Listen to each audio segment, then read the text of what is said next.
Bismillahirrahmanirrahim. Assalamualaikum warahmatullahi wabarakatuh. Hai teman-teman, bertemu lagi di tutorial PPA.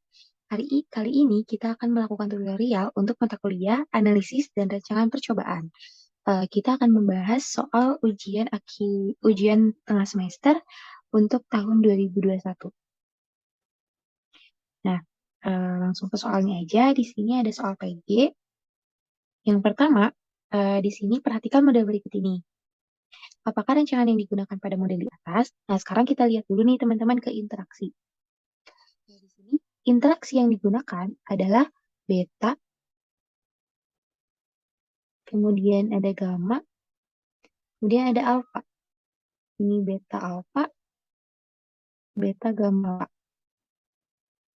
Berarti yang masuk ke dalam interaksi ini merupakan faktor, yang merupakan faktornya.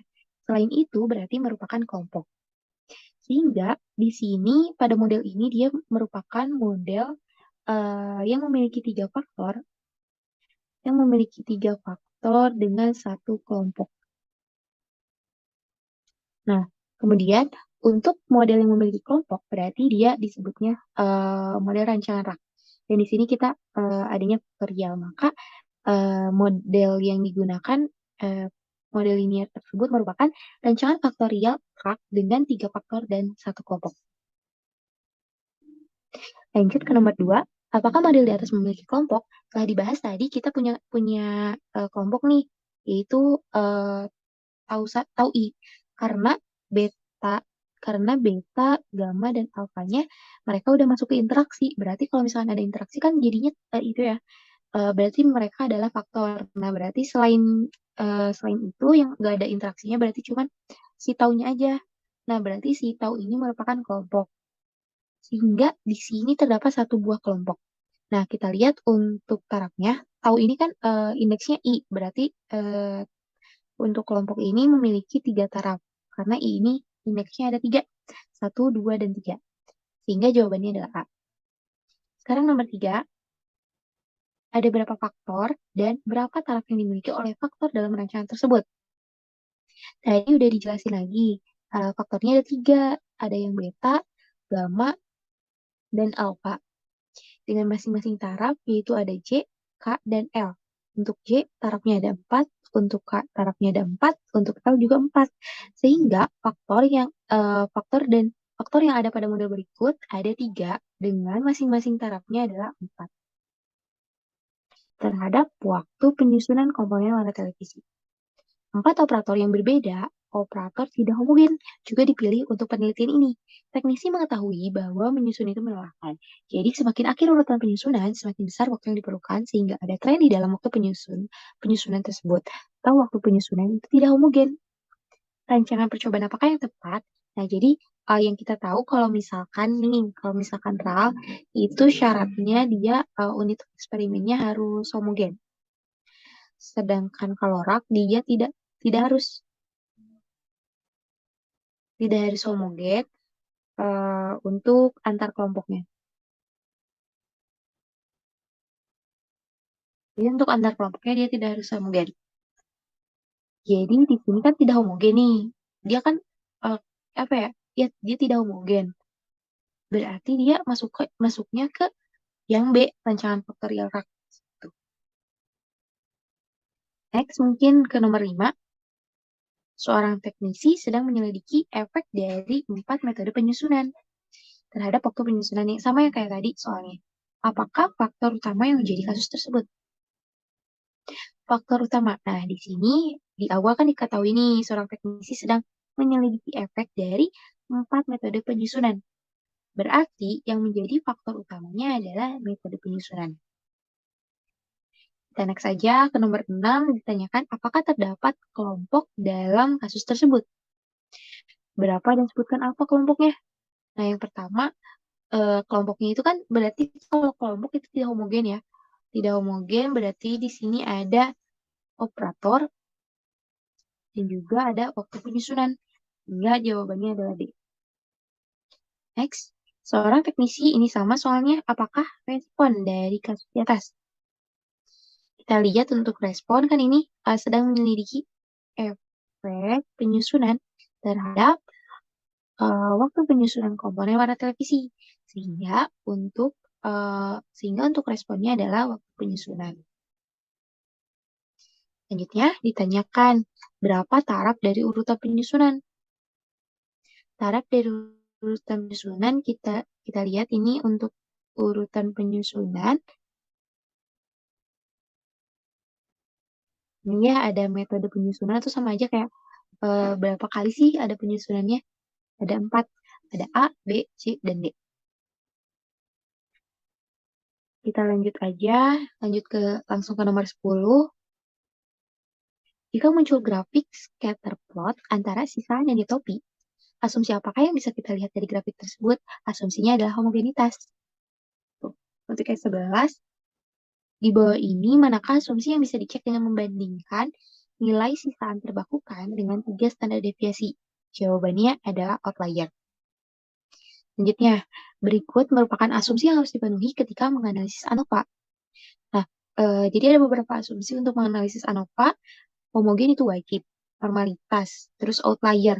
Terus kalau misalkan kebebasan atau autokorelasi, kalau misalkan dia datanya time series, tapi tetap harus dicek asumsinya. Sehingga untuk jawaban yang paling benar, untuk tidak ada pengacakan asumsi adalah pengacakan. Next, nomor 13. Dari ANOVA di atas, berapakah jumlah taraf blok yang ada pada analisis tersebut? Jadi kalau misalkan buat nyari jumlah taraf tuh bisa ngelihat di DF. Jadi kan DF tuh kayak misalkan nih treatment DF-nya 4, dia taraf treatment itu ada 5 karena DF itu adalah A kurangi 1. Begitu pula dengan blok. DF dari blok itu adalah B kurangi 1 atau taraf dikurangi 1. Nah, tapi di sini tuh nggak diketahui. Cara kita mengetahuinya, kita pakai rumus DF errornya. DF error itu rumusnya A minus 1, B minus 1. DF errornya ada 20, A minus 1 atau DF dari treatment, ini DF ya. DF dari treatment itu adalah 4. Kemudian ini DF dari blok. DF dari blok belum diketahui, jadinya B minus 1. S4-nya pindah luas ke sini, jadi 24 sama dengan 4B. Sehingga B sama dengan 24 dibagi 4 hasilnya 6. Sehingga jumlah pada taraf blok pada tabel ANOVA tersebut adalah 6. Di sini nggak ada optionnya. Selanjutnya nomor 14, berapakah jumlah taraf perlakuan? Nah, perlakuan itu kan treatment ya. Tadi udah dijelasin bahwa DF itu sama dengan perlakuan. Merupakan taraf dikurangi 1. Karena DF-nya itu ada 4, maka perlakuannya harus dikurangi 1. Maka perlakuan harus sama dengan 5. Next, nomor 15. Apakah blok mempengaruhi respon pada taraf nyata? Di sini pakai uji hipotesis pakai beta ya, karena ini bloknya. Nah, untuk pengujiannya langsung aja mungkin ini kan kosong ya. Tadi kita udah isi ini 5. Terus kita isi dari KTE, KTE, KTE kuadrat tengah error. Itu rumusnya JKE dibagi DF-nya. Nah, JKE itu kan ini 169,33. Kita bagi dengan 20. Hasilnya 8,465. Ini udah dihitung ya sebelumnya. Jadi 8,4665. Selanjutnya ini udah. Selanjutnya karena di sini pengen nguji blok, berarti kita harus nyari nilai F hitung dari blok. Ini tadinya masih kosong nih.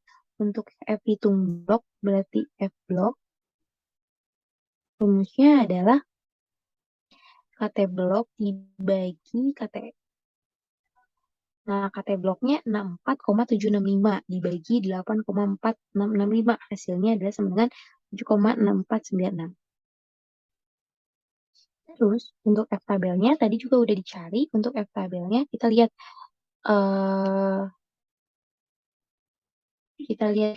nih kan ini jadi alfa. Alfanya 1%, berarti 0,01. Benar, benar. Ini berarti salah, salah. DB1-nya ngambil yang blok, berarti 5. Ini benar, benar. DB2-nya ngambil DB error, 20. Benar, benar. Berarti sama B. Nah, setelah dilihat pada tabel, ternyata untuk yang F 0,01 dengan DB1-nya 5 dan DB2-nya 20 itu hasilnya adalah 4,102685. Sehingga untuk F hitung blok itu kan sama dengan 7,6496. Itu lebih besar daripada F tabel.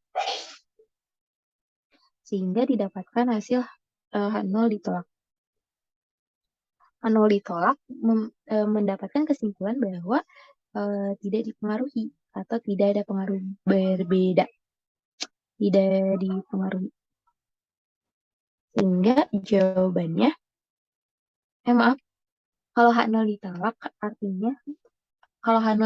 artinya dipengaruhi. Dipengaruhi atau ada pengaruh yang berbeda. Jadi jawaban yang benar adalah yang A. Ya, dipengaruhi karena F itu melebihi nilai F. Dengan alfanya 0,01, DB1-nya 5, DB2-nya 20. Kita lanjut aja next. Mohon maaf untuk nomor 16 dan 17 ini belum bisa kami jelaskan. Jadi kita lanjut aja ke nomor 18. Di sini dilakukan rancangan faktorial untuk melihat pengaruh presentasi pupuk organik yang tarafnya dipilih secara acak dan presentase untuk pupuk kimia yang tarafnya telah ditentukan sejak awal. Percobaan ini dilakukan sebanyak 3 kali. Rumus untuk uji F pupuk kimia adalah, kalau misalkan rumus F hitung itu nggak berubah ya sebenarnya. Jadi F hitung itu dia rumusnya KT perakuan, KT yang mau kita cari gitu ya, KT treatment atau KT blok atau ya pokoknya kuadrat tengah dari yang mau kita cari dibagi dengan KTE atau kuadrat tengah galak atau kuadrat tengah error. Nah, jadi yang kita pilih adalah option A karena kan di sini yang ditanyainnya pupuk kimia, makanya di sini harus KT pupuk kimia dengan KT galat. Next, nih soal yang sama tapi yang ditanyain rumus F itu untuk pupuk organik.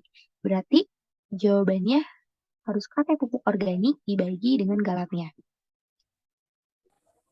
Nah, selanjutnya di sini masuk ke soal esai. Nomor 1, yang dilakukan untuk melihat pengaruh dari tipe kaca dan tipe fosfor terhadap tingkat kecerahan dari warna layar televisi. Datanya adalah sebagai berikut. Yang A, apakah rancangan yang tepat untuk kasus di atas?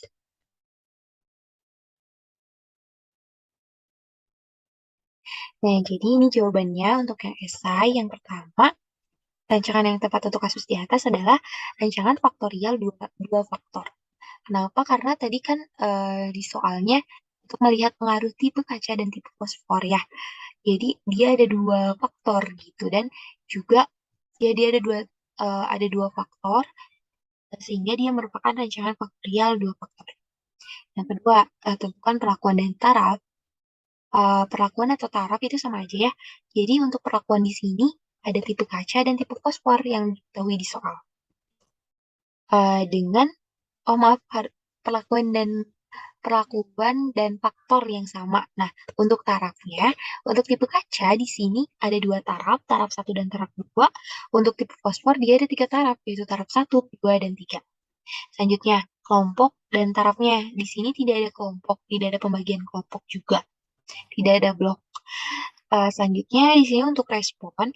Respon di sini kan tadi ingin melihat pengaruh terhadap tingkat kecerahan warna layar televisi. Sehingga responnya adalah tingkat kecerahan warna layar televisi. Selanjutnya untuk penis percobaannya yaitu menggunakan televisi. Selanjutnya yang C, apakah ada pengaruh faktor interaksi, faktor terhadap respon, faktor dan interaksi faktor terhadap respon. Nah, perhitungan menggunakan tabel ANOVA, di mana di sini kita menggunakan Excel. Di sini kita hitung dulu. Ini kan tabel aslinya kan ini aja ya. Ada 280, 300, yang ini yang putih pokoknya. Nah, di sini kita hitung dulu nih. Yang pertama hitung YIJ titik. Untuk menghitung YIJ titik itu dari tiap apa ya ini namanya? Pokoknya tipe kaca 1 sama tipe fosfor 1 dijumlahin. Tipe kaca 1, tipe fosfor 2 dijumlahin. Tipe kaca 1, tipe fosfor 3 dijumlahin. Kayak gitu. Yang bawahnya juga sama, ini buat tipe kaca 2 semuanya. Nah, habis YI titiknya ditentuin, sekarang tentuin YI titik-titik. Untuk YI titik-titik, ini adalah jumlah dari ini tipe kaca satu keseluruhan ya, tipe kaca satu. Terus yang bawahnya juga jumlah dari tipe kaca 2 keseluruhan. Habis itu, tentuin Y titik J titik. Nah, ini tuh artinya dari barisnya gitu. Baris pertama dijumlahin, ini yang putihnya aja ya, jadi yang birunya nggak ikut kejumlahin. Baris kedua dijumlahin hasilnya segini, baris yang ketiga dijumlahin hasilnya segini. Terus, ketika kita jumlahkan ketiga ini hasilnya ada 4.740. Ini merupakan Y titik titik titik. Atau Y titik titik titik ini bisa dihitung dari jumlah keseluruhan data. Nah, yang ini kelompok satu dan faktor 1 dan faktor 2. Taraf kaca 1 dan taraf kaca 2. Nah, setelah itu kita tentuin dulu untuk kuadratnya. Ini aku kuadratin biar gampang nih. Jadi dari tiap data dikuadratin. Dikuadratin, jadi nanti tinggal dijumlah aja. Kemudian di sini diketahui A-nya sama dengan 2. A itu adalah taraf dari kaca. Taraf dari kaca ada 2. Terus B itu taraf dari fosfor, yaitu ada 3. Terus N-nya itu adalah pengulangan. Pengulangan di sini kan 3 kali ya. Tiap taraf kaca itu diulang sebanyak 3 kali. Makanya N-nya sama dengan 3. Nah, terus kita kaliin. AB sama dengan 3 kali 2, 6. AN 6, BN 9, ABN adalah 18. Selanjutnya, masuk ke rumus CKT. Masuk ke rumus tabel ANOVA. Nah, untuk CKT ini, dia rumusnya bisa dilihat di modul, atau lebih gampangnya, ini adalah jumlah dari kuadrat yang tadi, yang udah kita kuadratin, dikurangin sama si AB. Sama si ini, ya titik-titik yang dikuadratin, dibagi dengan ABN. Yang JKA itu depannya pakai 1 per BN. Jadi 1 per BN dikali dengan jumlah kuadrat dari YI titik-titik dikurangin dengan ini. Dikurangin dengan B12 itu ini 4740 kuadrat dibagi 18. Pokoknya untuk rumusnya tinggal dilihat aja pada modul. Nah, nanti diikutin aja untuk di Excel-nya. Kayak gitu. Penjumlahannya hampir sama ya. Kayak umumnya. Nah, untuk CK subtotal berarti itu maaf untuk CKA. B berarti itu ada pengurangan dari CK subtotal dikurangi CKA dikurangi CKB. Udah nyari JKAB, kita cari JKE. JKE itu adalah JK total dikurangin JKA dikurangin JKB dikurangin JK interaksi atau JKB. JKAB. Setelah itu kita pindahin ke tabel ANOVA. Didapat tabel ANOVA sebagai berikut. Untuk mencari nilai KT, itu tinggal JK dibagi DB. Jadi ini tuh hasil dari 14450 dibagi 1. Yang bawahnya berarti hasil bagi dari 933,33 dibagi 2. Dan seterusnya.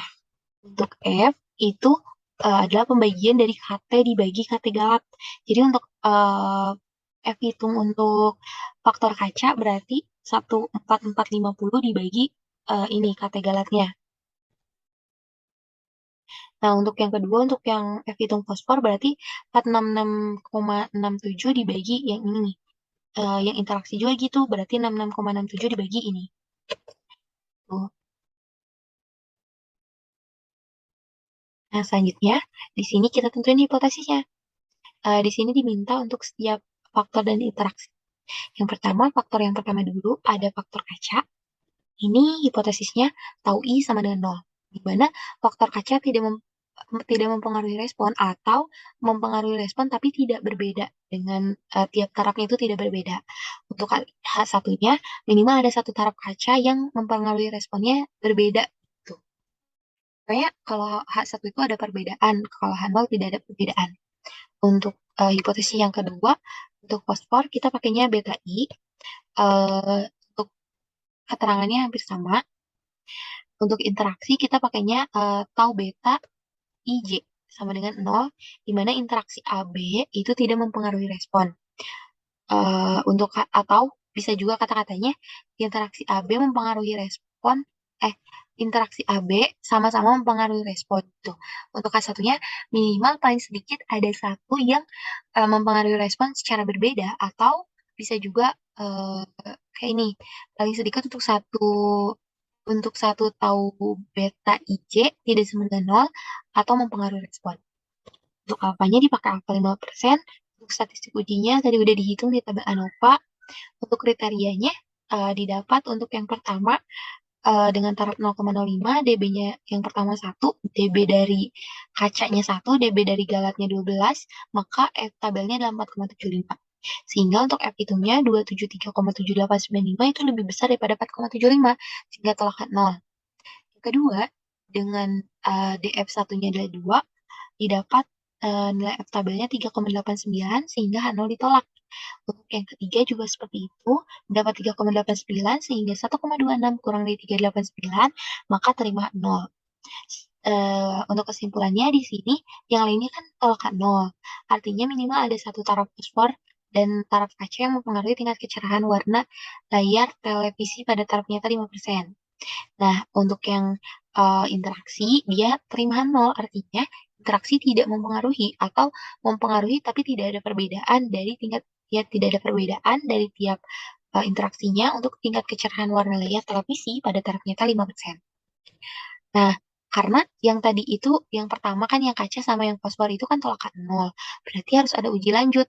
Nyambung ke yang D. Apakah bisa dilakukan uji perbandingan ganda dari semua faktor dan interaksi? Nah, untuk faktor kaca dan fosfor, tadi itu kan tolakan 0, sehingga harus dilakukan uji lanjut atau uji perbandingan ganda. Sedangkan untuk interaksinya tidak perlu dan tidak harus dilakukan perbandingan ganda karena dia terima 0 atau tidak signifikan. Selanjutnya, ujilah kontras apakah ada perbedaan dari tipe fosfor 2 dengan tipe fosfor 1 dan tipe fosfor 3 pada tarafnya 5%. Uji kontras itu sama dengan uji perbandingan ganda, di mana di sini kita ingin membandingkan tipe fosfor 2 atau tipe B dengan tipe fosfor 1 dan tipe fosfor 3 atau tipe A dan C. Nah, untuk hipotesisnya, di sini H0-nya sama dengan berarti kan kita ingin membandingkan tipe fosfor 2 ya, mu2. Itu harus sama dengan tipe fosfor 1 ditambah tipe fosfor 3, tapi harus dibagi 2. Nah, ini pindah ruas, 2-nya ke kiri, jadinya 2 mu2 sama dengan mu1 ditambah mu3. Sehingga untuk H1-nya itu 2 mu2 tidak sama dengan mu1 ditambah mu3. Untuk alfanya 0,5, untuk statistiknya, di sini kontras menentukan dulu koefisiennya. Koefisien dari mu. Nah, di sini kan untuk taraf keduanya ada 2, berarti Y2-nya itu 2. Untuk taraf 1 itu negatif 1, untuk taraf 3 negatif 3. Kalau misalkan taraf satunya pengen positif 1, taraf 3-nya berarti harus positif 1, tapi yang Y2 harus negatif. Kayak gitu. Pokoknya ini kita pindah ruasin dulu biar gampang gitu hitungnya. Berarti yang ruas kanan kita pindahin ke kiri dulu biar gampang. Nah, nanti ambil si koefisiennya. Berarti mu2 ada 2, berarti Y2-nya 2, mu1-nya 1. Kalau pindah ruas ke kiri jadi minus 1, jadinya Y1-nya minus 1. Untuk mu3, kalau pindah ruas ke kiri jadi min 1 mu3, maka Y3 juga min 1. Nah, kemudian selanjutnya di sini dihitung jumlah dari fosfor tipe 1.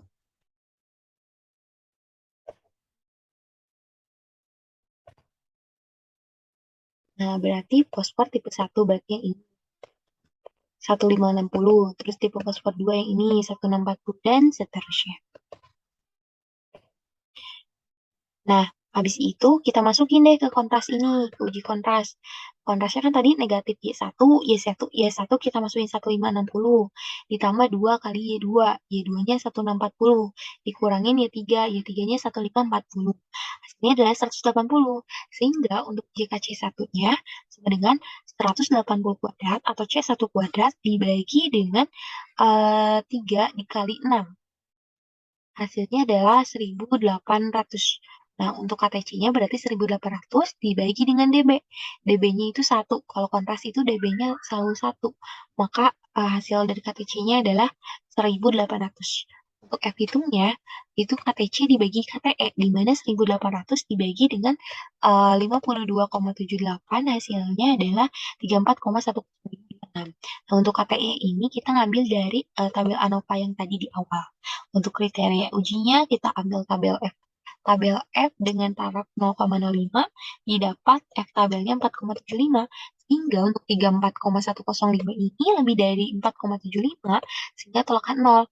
Karena itu, untuk kesimpulannya, eh untuk kesimpulannya didapat bahwa ada perbedaan antara tipe fosfor 2 dengan tipe fosfor 1 dan tipe fosfor 3 pada taraf kita 5%. Mungkin cukup sekian tutorial analisis rancangan dan percobaan dari kami. Mohon maaf apabila banyak kesalahan. Semoga lancar ya UTS-nya teman-teman. Dan jangan lupa untuk isi absensinya. Terima kasih. Wassalamualaikum warahmatullahi wabarakatuh.